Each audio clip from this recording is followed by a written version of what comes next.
Eli was a young man who lived alone in a small wooden cabin deep in the forest, not far from an old military crash zone where strange things sometimes happened, but most people stayed away from that area because of the stories and the silence.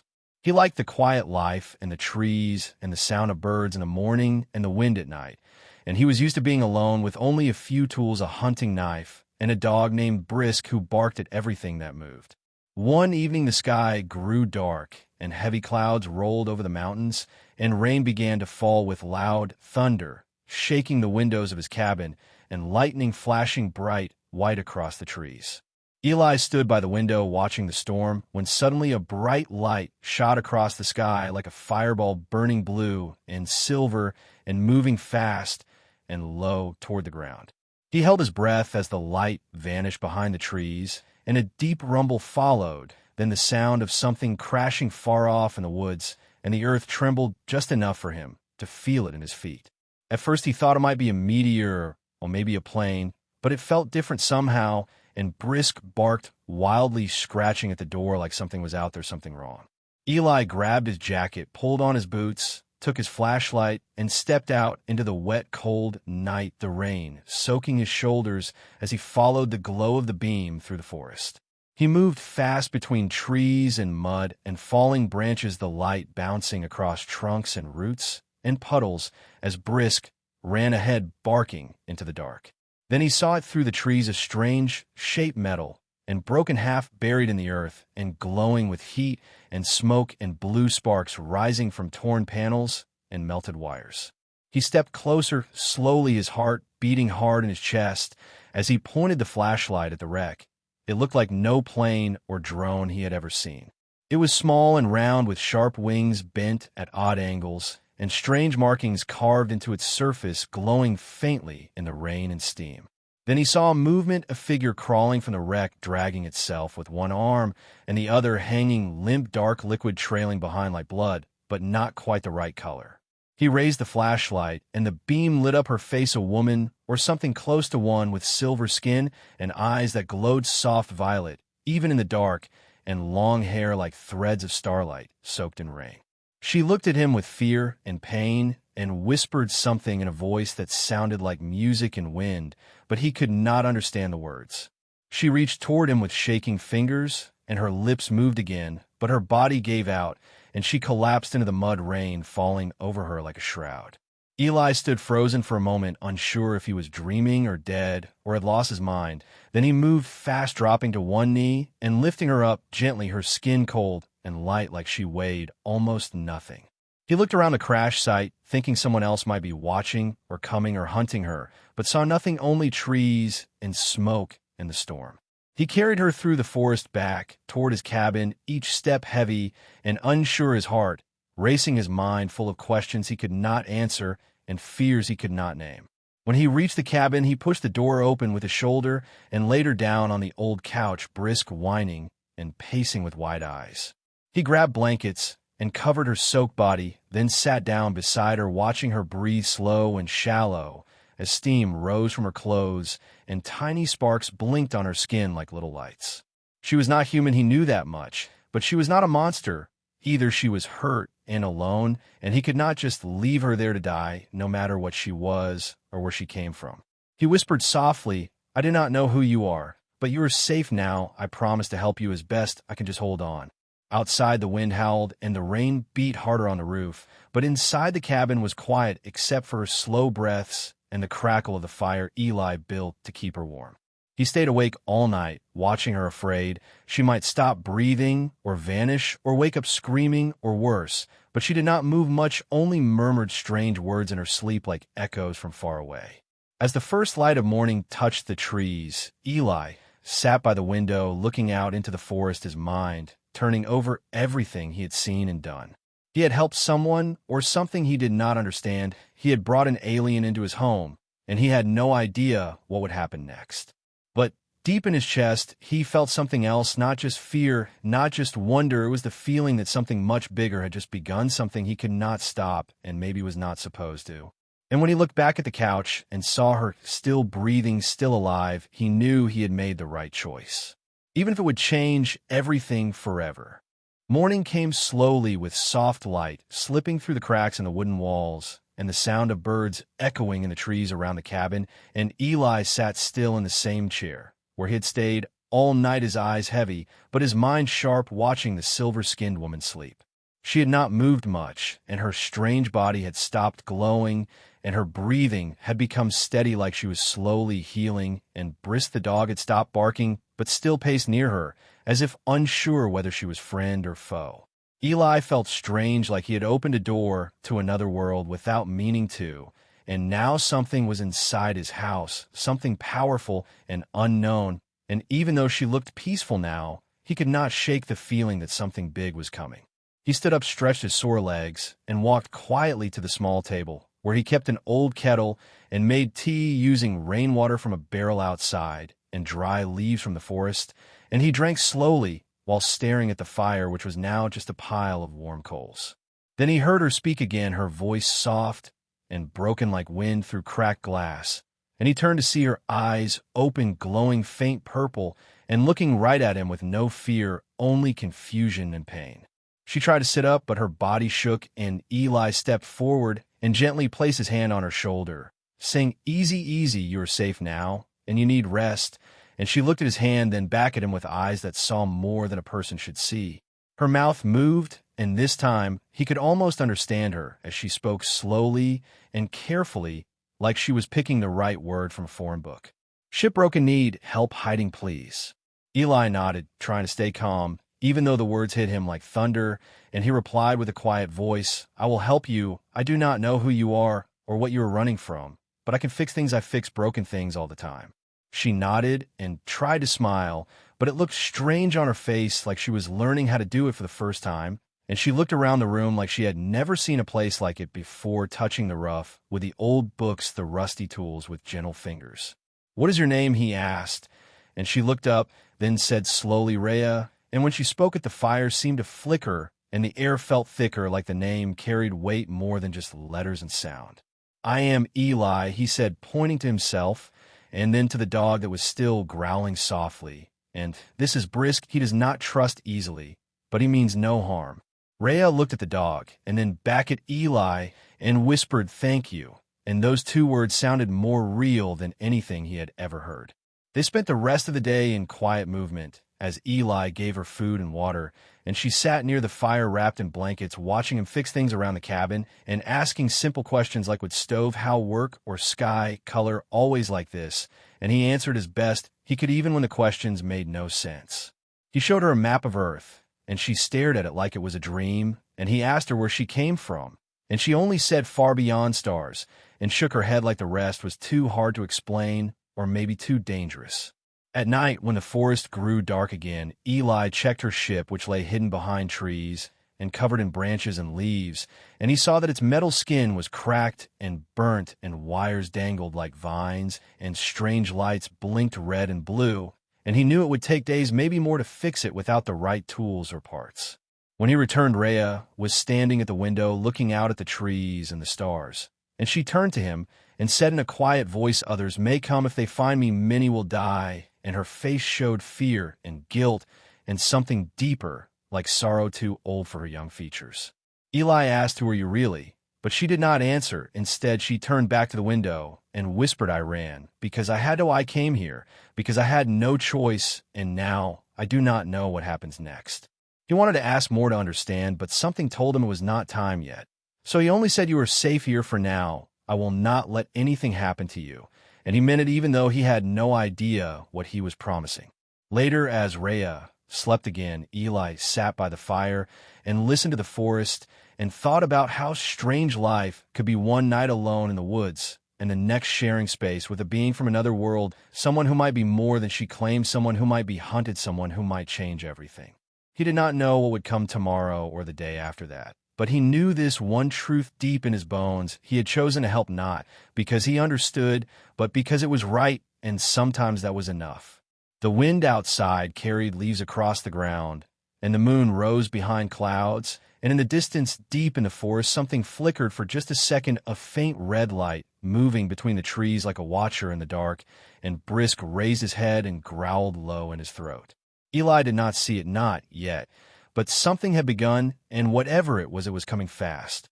The next morning came cold and quiet, with low fog wrapping the trees like pale cloth, and Eli stood outside his cabin staring into the woods where he thought he'd seen something the night before, something faint, something watching.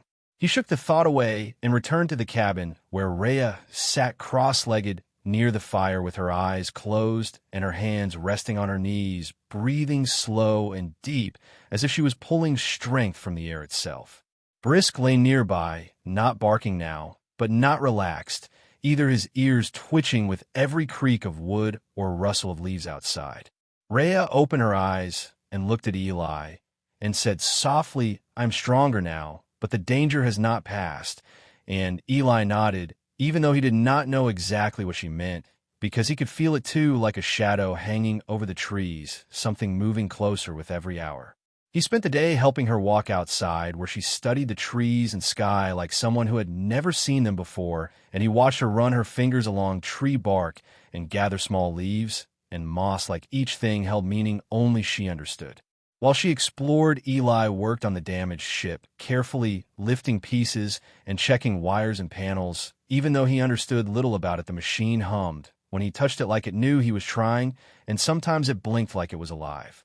He used his own tools from the shed and made notes in a small notebook, sketching what he saw and writing ideas for how he might repair the damage, even though much of the technology was beyond anything he had ever seen or imagined. Rhea helped when she could, guiding him with simple words and gestures, and then she would stop and touch a part of the ship, and it would shift or glow or open with a sound like soft music. She taught him slowly, piece by piece, and he learned by watching her and copying her movements, and he began to understand how to bring the ship back to life, even if only a little at a time. As they worked together, something else began to grow between them, something gentle and quiet like the first leaf after winter, not love, not yet, but trust, and maybe the beginning of something more than trust, something human and not human at the same time. One night, while the fire crackled low and rain fell in soft waves across the roof, Rhea sat close to Eli and told him about her home in pieces like puzzle parts scattered in the dark. She said her world was once full of light and life, but now torn by war and ruled by fear, and she had been part of something big, part of a great family or order or cause she did not say clearly, and Eli did not push her. "They made me into something I did not want to be," she said, and her voice trembled. "I ran away before they could use me, and they sent hunters to bring me back, or worse."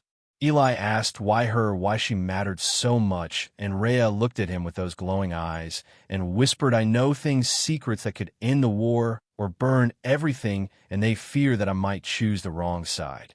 He asked what side she would choose, and she looked into the fire and said, "The one that gives life, not death." And Eli knew then that she was more than just a traveler, more than just a lost soul with a broken ship. Later that night, Eli heard sounds outside again, not just wind or animals, but something heavy moving through the trees and branches snapping in patterns that did not feel natural. He stepped out with his flashlight and shined it into the darkness, but saw nothing, only shadows and fog, and Brisk beside him growling low and steady, his body tense. The next morning they found marks in the dirt near the ship, not footprints, not human, not animal, but deep, long gouges like something with claws had dragged itself across the ground. Rhea looked at them with fear in her face and said, "They have found me. They will not stop until I am taken or dead." And Eli felt cold rise in his chest, because now he knew it was not just her fight, it was his too. He helped her move the ship deeper into the forest, where the trees grew thick and the ground dipped into a narrow ravine hidden from the sky, and he used branches and mud to cover the trail behind them, hoping it would slow whatever came. They built traps, not deadly ones, but alarms, things that would snap or ring or flash if something passed, and they worked through the day with silent focus, knowing time was short. That night, as they sat inside the cabin, eating quietly, Eli asked her what she would do if the ship worked again. Would she leave? Would she go far away and never come back? Rhea looked at him for a long moment and said, "I do not want to run forever, and I do not want to bring war to this place, but if I stay, they will find you too, and that is not fair." Eli said, Maybe I would rather fight with you than hide alone. And she smiled for the first time, not the strange learning smile, but something real and full of sorrow and warmth. They said no more that night, just sat by the fire and listened to the wind, hoping it would not carry the sound of something worse. In the dark outside, beyond the edge of the cabin, lights flickered once, then vanished as something watched them from far between the trees, something patient, something waiting. The next morning the sky was pale and still, and Eli woke before the sun, his heart heavy and his mind full of thoughts that would not rest. He stepped outside and looked toward the place where the ship now hid in the forest, its broken metal frame wrapped in shadow and leaves like a secret buried deep in the woods. Rhea was already awake, standing beside the fire with her hands outstretched toward the heat, her face calm, but her eyes far away, like she was listening to something only she could hear. And when Eli came near, she turned slowly and said, "They're moving closer. I can feel them now. Like whispers in the air, they are not far." Eli felt a chill crawl across his skin, and he looked at her carefully and said, "Then we need to be ready. We need to move faster." And she nodded in agreement, though her shoulders seemed to carry more weight than before, as if the sky itself leaned down on her. They spent the morning working on the ship again, digging through old storage boxes, looking for parts and pieces that could connect wires or seal broken gaps, and Eli used every bit of knowledge. He had every memory of machines and engines and tools from his past life before the cabin, before the forest.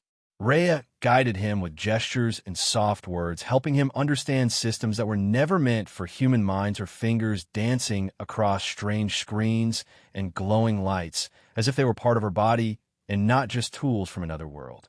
By midday, the ship hummed louder than before, and one of the screens flickered to life, showing symbols and maps and strange data that neither of them could read completely, but it felt like progress, and progress felt like hope.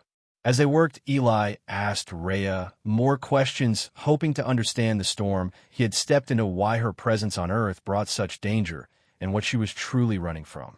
She hesitated, then answered slowly, with each word measured, like she was choosing which truths could be spoken and which had to remain buried.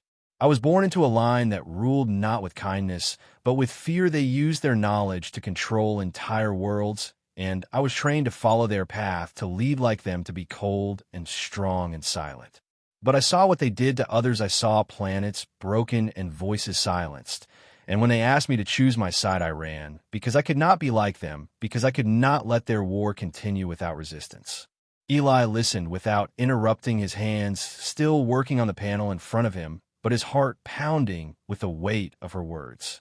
"You said you know things," he whispered, "things they fear." And she nodded slowly and said, "Yes, I carry codes and maps and memories that could break their hold on many systems and set others free, and that is why they hunt me. That is why they cannot let me live."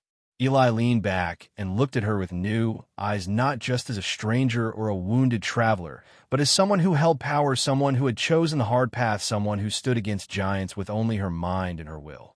That night, as the sun sank behind the trees, they heard a sharp sound from the north, a low hum, followed by a crack like something heavy hitting the ground. And Rhea turned pale and whispered, "They have arrived." And Eli grabbed his flashlight and his hunting knife and ran outside with Brisk close behind.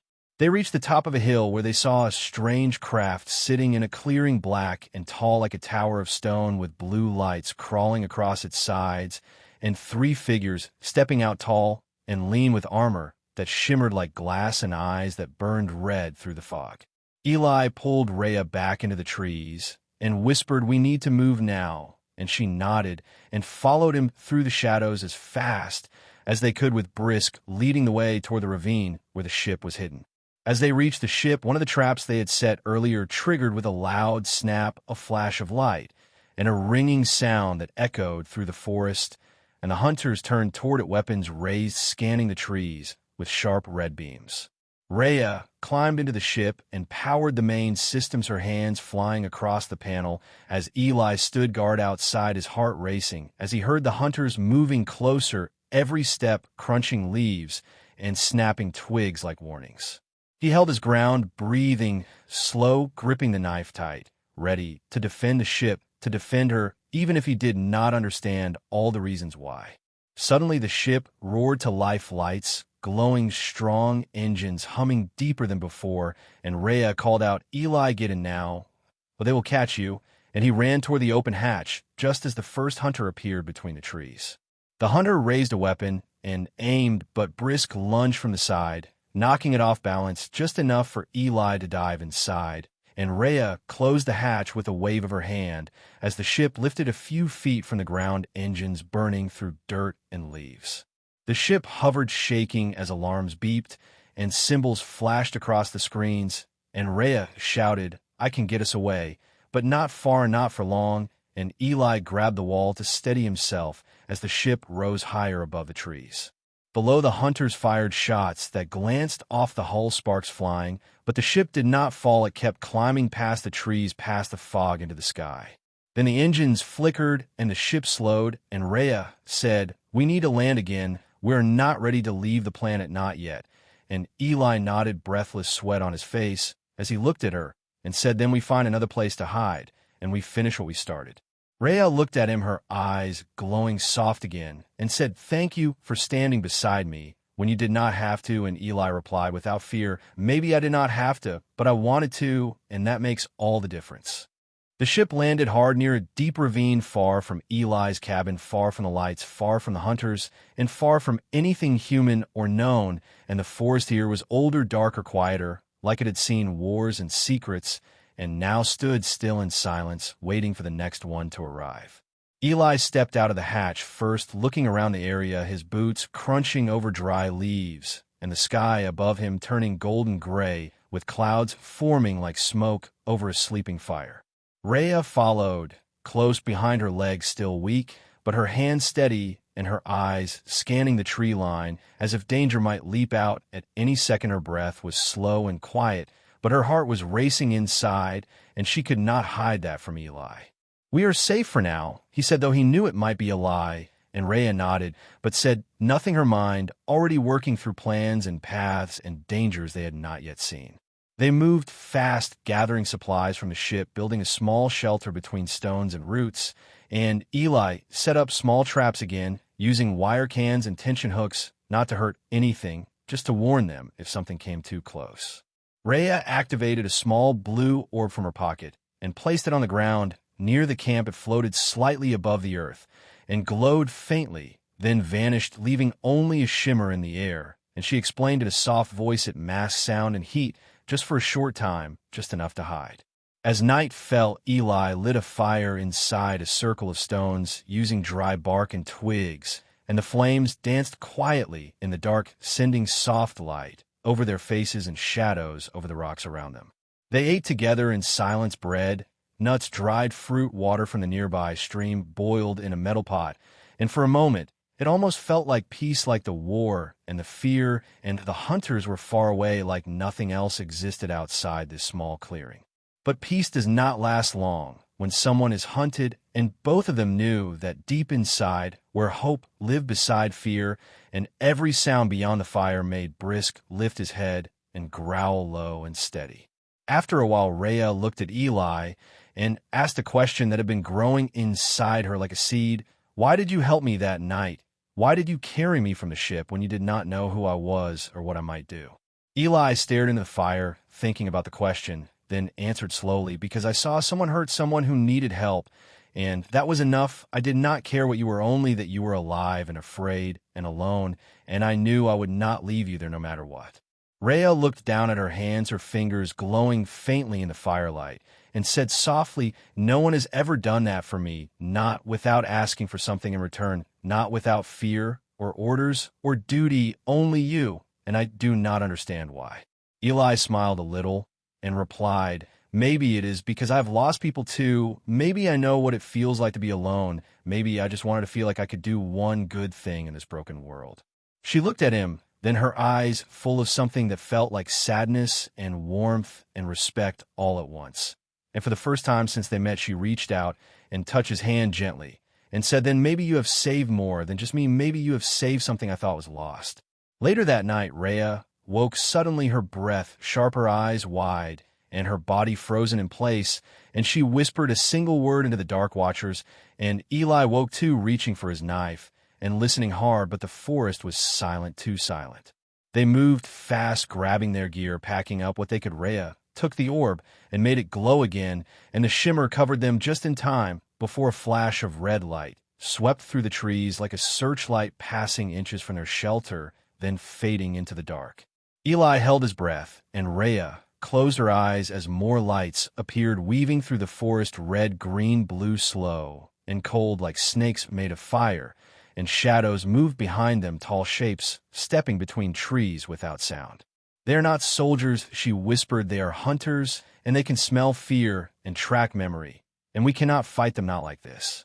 Eli looked at the ravine and pointed. "We go down, we hide where light does not reach," and Rhea nodded, already moving, already trusting him more than she trusted fate or machines. They climbed carefully through twisted roots and wet stones down into the earth where old tunnels waited, where time had carved paths for water and secrets, and now it would hide them too. Inside the tunnels, it was cold and wet, but safe for now, and Eli lit a small lantern as they sat in the dark, the sound of water dripping around them, and Brisk resting at their feet, tired but alert. Rhea leaned against the wall, her body trembling slightly, not from cold, but from something deeper, and she whispered, "I cannot keep running. I cannot keep hiding. I need to end this. I need to face them, or we'll never stop." Eli turned to her and said, "Then we fight, but not without a plan, not without knowing what we face and who we can trust." And she looked at him with fire in her eyes and nodded once, strong and sure. "Then let us make a plan," she said. "Let us bring the fight to them before they bring it to the rest of your world." The tunnels were dark and narrow, with walls carved by time and water, and long forgotten by the world above, and Eli walked ahead, holding the lantern, while Rhea followed, close, her hand brushing the damp stone, her thoughts spinning like stars falling through space. She had always known this day would come, the moment when running would end and standing still would begin, when silence would no longer protect her, and her name would no longer stay hidden. Eli stopped at a wide cavern deep beneath the earth and set down the lantern, the light casting strange shadows on the walls and ceiling like ghosts dancing in the dark. And he turned to Rhea and asked, "Are we ready for this? Because once we begin, there is no going back." Rhea looked at him and nodded, her voice low and steady. "I have lived too long in fear and silence. It ends now, no matter what happens, no matter what it costs." And Eli saw something in her eyes, something fierce, something unbreakable, and he knew she would not run again. They spent the next hours building a signal beacon from parts taken from the ship, a strange metal core, wires wrapped in rings, and glowing spheres, all connected to a crystal Rhea pulled from a hidden place inside her suit. And when she placed it into the device, it pulsed with light like a heartbeat. Eli asked what it does, and Rhea answered, "It calls allies and enemies. It sends a message across space, across walls, across systems. They cannot ignore it. They cannot silence it. And when it activates, they will come, all of them." He looked at the beacon and then back at Rhea and asked, "Are you sure this is the way?" And she replied, "It is not the safest way, but it is the only way left. If I do not speak now, they will write the story for me, and I will be lost forever." When the beacon was complete, Rhea stepped back and placed her hand over it, and spoke in her own language a flow of words that echoed through the cavern, deep and strange and beautiful, and the beacon came alive, light rising from it like mist and symbols spinning in the air. "Now they know I am here," she whispered, "and now the galaxy watches." The air around them changed, growing thicker, as if the earth itself was holding its breath, and above in the forest beyond the trees and stones the sky shifted as ships moved through clouds, silent and fast like blades through water. Eli and Rhea climbed out of the tunnels and returned to the ravine where the ship waited, the ground wet with fresh rain and the wind cold against their faces, and Brisk barked once, then stood silent, his ears flat, his body still. They knew the enemy would not come alone, and they were right. Within the hour, dark shapes moved through the forest, tall figures wrapped in armor, without faces, without voices, and behind them came machines with long legs and glowing eyes, scanning the trees, the ground, the air, everything. Eli and Rhea stood near the ship and waited, weapons ready, traps set, minds clear. The time for questions was over now, only action remained. The first hunter stepped into the clearing, its body tall and lean, its eyes red like fire, its arms long and sharp, and when it saw Rhea, it paused and tilted its head like it was surprised, like it did not believe she was real. "You are a ghost," it said in a voice made of static and wind, "and I was told you were dead." And Rhea stepped forward and replied, "Not dead, just waiting, and now I speak." She raised her hand, and the beacon responded, symbols glowing brighter, pulses growing stronger, and the hunter hesitated just for a breath. That was enough. Eli threw the first charge, a simple device made from parts and fire. It exploded with light and sound and confusion, and Rhea moved through it like a shadow, striking with speed and force that came not from strength but purpose. More hunters entered the fight, their weapons glowing, their voices silent, and Eli fought beside Rhea, every motion simple, every move focused. He had never trained for battle, but now he was no longer just a man in a cabin. He was something more. Brisk leapt at one of the machines, dragging it down with teeth and fury, and Eli pulled him back, just as another fired a beam that scorched the trees and split a rock, and Rhea turned with eyes burning and shouted no more. She held up the beacon, and it unleashed a wave of sound and light, a truth spoken without words, and for a moment the hunters froze, their systems flooded with images, with history, with choices they had never been allowed to see. They stepped back, confused, shaken, cracks forming in their unity, and Rhea spoke loud and clear for all to hear, "I am not your weapon. I am not your prisoner. I am the voice you try to bury." And now the silence ends. The machines began to fall back one by one, some still trying to fight, but most unsure, no longer certain who they served or why. And in the clearing stood Eli and Rhea, and Brisk among smoke and light and the shattered pieces of war.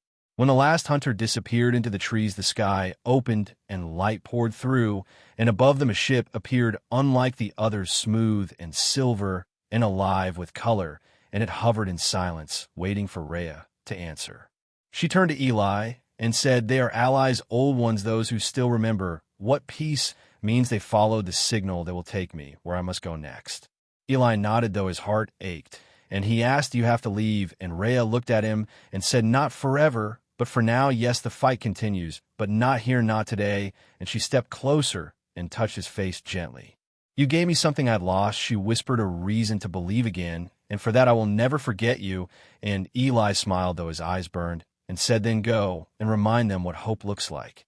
Rhea turned and walked toward the light. The ship opened its doors, and she vanished inside like a star slipping behind clouds. And then the sky was quiet again, and the forest still. Eli stood there alone with Brisk by his side, the beacon silent, now the war behind them, but the memory alive, and in that silence he knew something true. One choice, one moment, one act of kindness had changed everything. The forest returned to silence with the last echo of the alien ship fading beyond the clouds, and Eli stood still in the clearing, listening to the wind and the quiet breathing of Brisk beside him, and for a moment he felt like time had paused, like the world had given him space to breathe and think and understand what had just happened. Rhea was gone, taken by those who still believed in peace, taken by those who had answered her call, and who would now help her carry the truth into the stars. And Eli knew he had been part of something greater than himself, something ancient and wide and full of meaning. The broken ship remained in the ravine, its lights dimmed, its body resting like a fallen monument, and Eli chose to leave it there untouched, hidden beneath the trees, as a memory, as a marker for a story only he and the forest truly knew.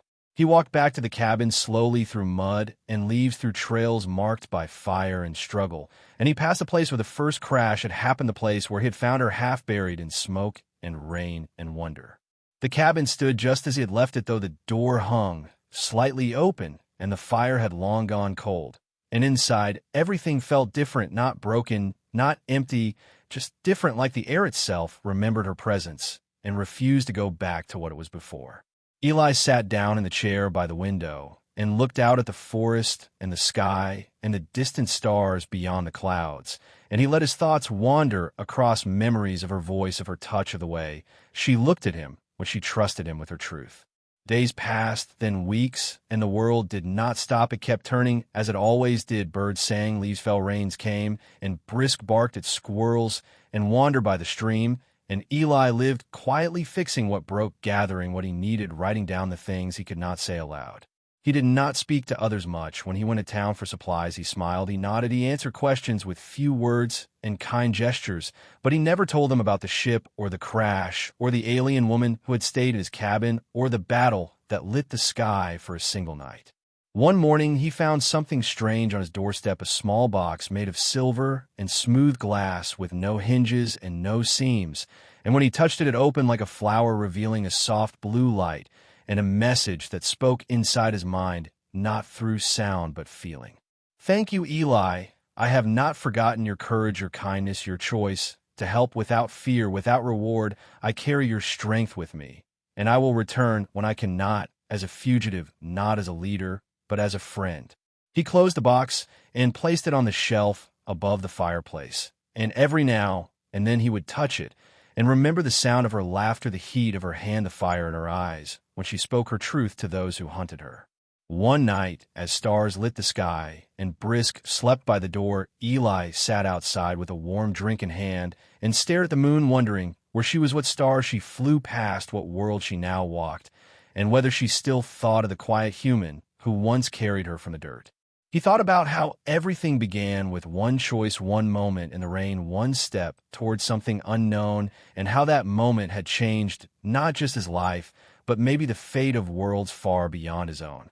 He did not regret it, not a single second, not the fear, not the danger, not the loss, because in the end it had been worth it to see her rise again, to see her stand tall and speak to those who tried to silence or know that his small act had helped light a fire that others would carry forward. Sometimes at night, he dreamed of her, not sad dreams, not nightmares, just memories replayed with a warmth that filled the room with something brighter than light. And in those dreams, she always smiled, and the stars always moved slow and close like they too remembered. Eli never called himself a hero, never thought of himself as more than a man with 2 hands, a good heart, and a quiet place to live, but the galaxy remembered in ways he would never fully see, and sometimes birds would land near his cabin that looked unlike any bird he had ever known, and sometimes lights would flicker in the sky that did not move like planes or stars. The forest seemed to breathe a little differently now, as if it too had changed, as if the soil carried the memory of her steps, and the trees still whispered her name when the wind passed through their leaves. Brisk grew older, and Eli built a new cabin near the stream, where the water was clear and sweet, and he planted a tree, near the edge a tree from a strange seed wrapped in silk, left beside the silver box, and it grew fast, tall, and bright, with leaves that shimmered slightly under the moon.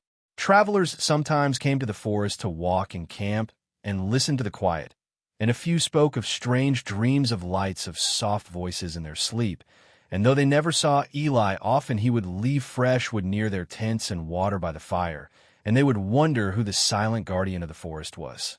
Years passed, and the world changed in small ways, but the story of Eli and Rhea lived on, whispered in corners of space, where truth could not be erased, and freedom still fought to rise, and though many never knew his name, his choice lived inside the stars. And one day far in the future, when the tree near the stream stood taller than any in the forest, and Brisk rested beneath it, in peace a ship returned quiet as snow, bright as a new morning, and from it stepped someone with silver skin and soft glowing eyes who looked toward the cabin and smiled. Because promises made in truth never fade, because even the smallest kindness can echo through galaxies, because one human helped one alien and the universe remembered.